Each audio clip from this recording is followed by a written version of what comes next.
Queen Elizabeth of England is remembered as one of England's most formidable monarchs, known for her intelligence, strength, and the resilience that defined her long and impactful reign. However, few people realize the disturbing and troubling experiences she endured as a young girl, events that could have shaped her lifelong reluctance to marry. One of the most unsettling chapters of her early life involved Thomas Seymour, a power-hungry nobleman whose inappropriate actions toward the young Elizabeth left a lasting impact on her.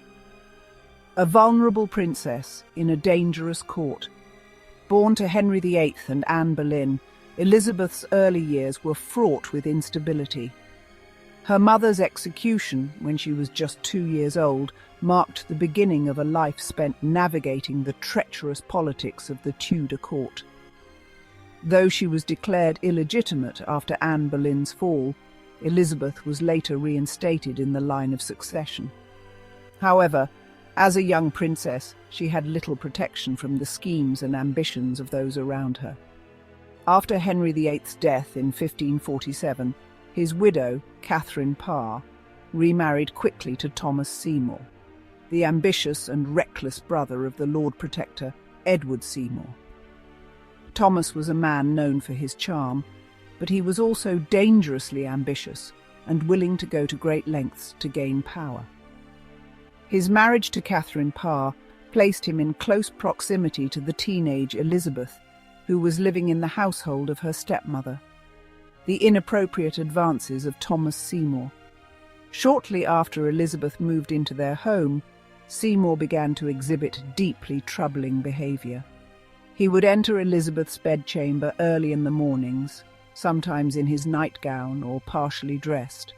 Servants later testified that he would tickle the young princess, slap her on the back or buttocks, and even attempt to get into bed with her.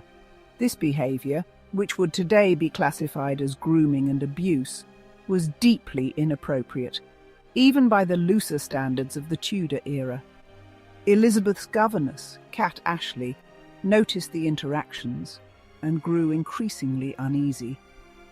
She tried to intervene, but Seymour dismissed any concerns, claiming it was all just playful teasing. More disturbingly, Catherine Parr herself was said to have participated on occasion, once even holding Elizabeth while Seymour cut the princess's gown into pieces.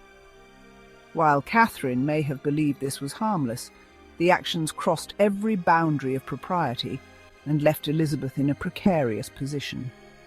Elizabeth's removal from the household. The situation became so tense that Catherine Parr eventually recognized the potential scandal brewing.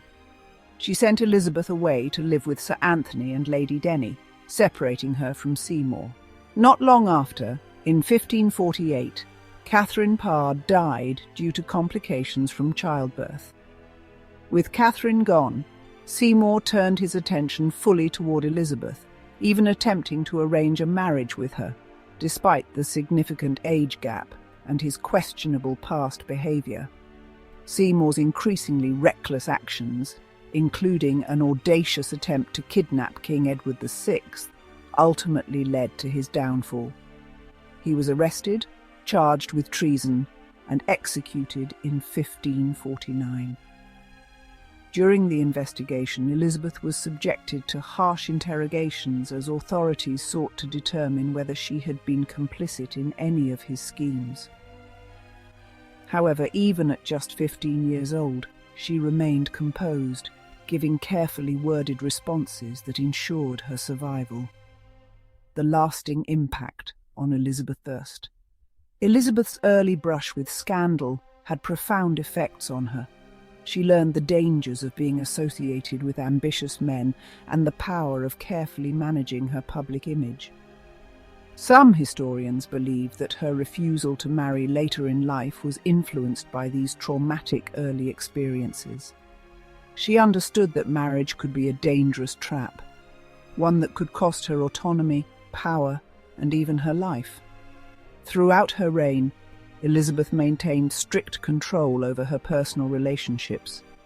While she entertained courtly love and flirtation, she never allowed herself to be placed in a position of vulnerability again.